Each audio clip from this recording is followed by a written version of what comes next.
This episode is sponsored by our good friends at Famous Faces and Funnies, located in Melbourne, Florida. Check out their Facebook live auctions on discounts on back issues and action figures, shipping nationwide.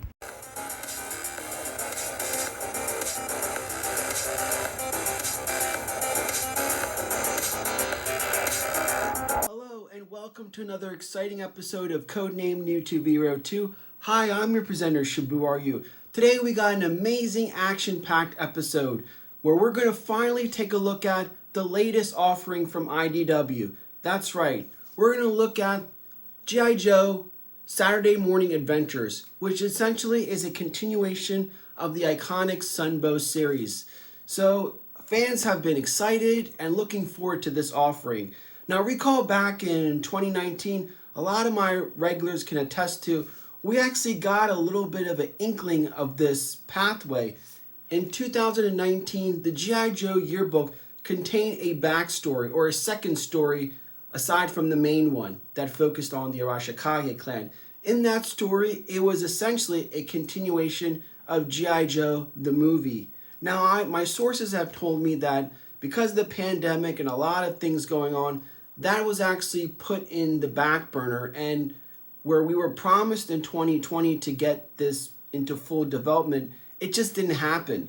So I guess they went to plan B and just decided to kind of alter and amend that into what has become this offering, which is just picking up from the Sunbow series. It's not a straight up continuation. It just feels like it's adding episodes to the iconic series. And boy, it sure as hell does feel like it. I mean, you could hear the theme song, the feeling, the look, the panels, and we were given another inkling of this when I covered G.I. Joe issue number 286. The artist, Schoening, actually drew that comic, and I was saying, a lot of my regulars can attest to, boy, this artist sure makes you feel like this is a Sunbow, just the way he drew his style. Sure enough, he's the artist heading this wonderful project. So without further ado, let's take a look at issue number 1 in the Saturday Morning Adventures. Let's go. So before we dive in, I'm going to announce our first giveaway here on the channel. We're going to give a copy B of this wonderful series. So just follow the instructions. Anybody could do it. Just make sure you hit subscribe and comment giveaway. And on April 10th, I'll select somebody and mail it out to you. You're supporting Joe Fan for Joe Fan content, so it should be a no-brainer. Now, as I mentioned, Dan Schoening, the artist, and Burnham, the writer, have the momentous task of recreating the look and feel of the iconic Sunbow series. And as we will discover, boy, do they hit their mark. Now, when it comes to G.I. Joe, we have somewhat of a split, with many, like myself, are more aligned and geared towards the Larry Hama comics incarnation. Then there are those that are strictly regard the Sunbow series as their G.I. Joe. Now in the cartoon, the number one thing people notice is that Snake Eyes was not prominently featured, and the story arcs were more zany and not grounded with being realistic military operations. Now we start off our story in typical Sunbow fashion. The Dreadnoks have just returned from a heist, bringing back a hideous statue. Now for those that remember, Hasbro/Marvel/Sunbow really pushed the unveil of Zartan to where it was like an epic event. Now many may have forgotten, but essentially the same people that worked on those toy commercials will also work on the Sunbow series.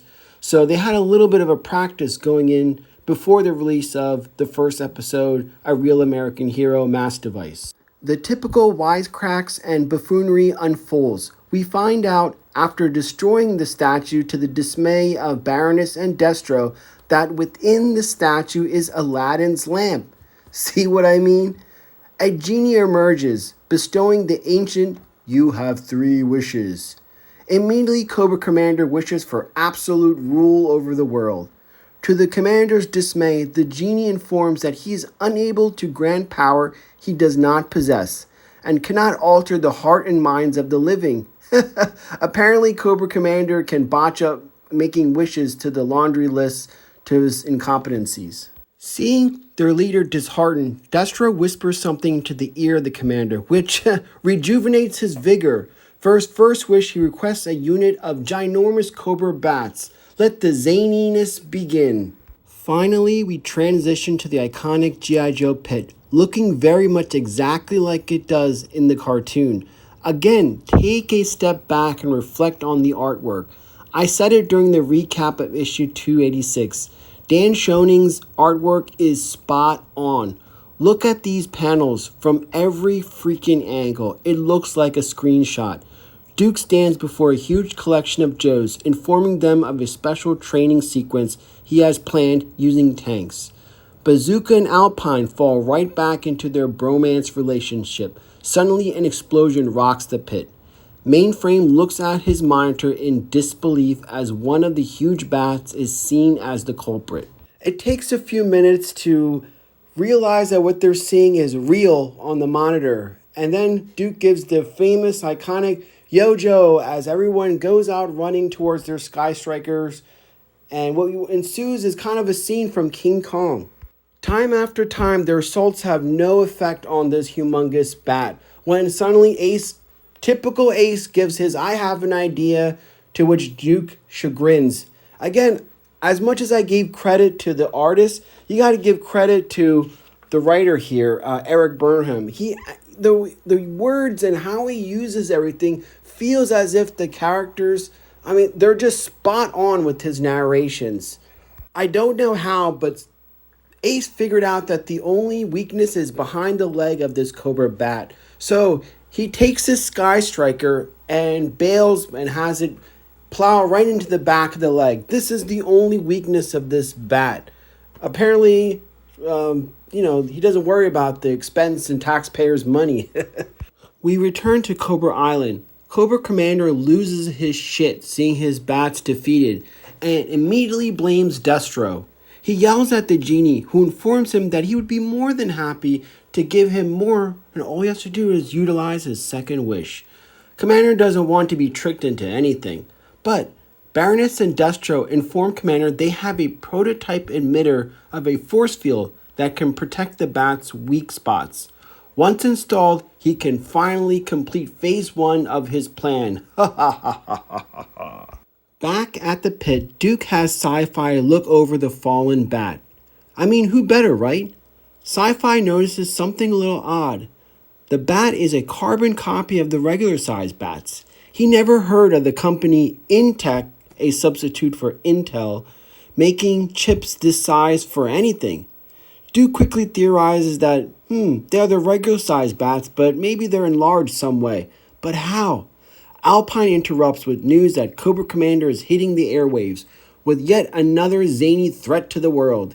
He unveils his tanks on either side of this huge bat for all the world to see. He means business this time. Ace kind of gloats over the success they had with the last bat, with Scarlet reminding him, yeah, but you kind of destroyed a Sky Striker. Right on cue, because Cobra Commander knows that the Joes are watching. A demonstration is giving, showcasing the newly installed force fields that have been in place that protects the weak spots of the Cobra bat. The Joe team looks on with awe and shock. Now this is something that they didn't anticipate, and they got to realize how the hell to bring this thing down. True to form, Cobra Commander issues a demand of $1 billion to be paid, and the clock is ticking. G.I. Joe knows that it's just a matter of time. So, with that, Duke rallies the troops up, has Mainframe contact Keelhaul on the flag. Yo Joe, and that sets up for issue number 2. Wow. Oh, we're not done, because a PSA follows right afterwards, where Mainframe tells his youngster, hey, don't write nasty messages using the internet. That's not what the internet is for. It's for educational purposes. That is great. After all, knowing is half the battle. So that concludes this first episode. I think it's great. I highly recommend everybody buy their own copy and follow along with us as we recap each episode. Don't forget about our giveaway. Just helping out the channel, Joe Fan for Joe Fan content. So we got a whole bunch of stuff coming up, so make sure you subscribe. This is GIJoe signing off.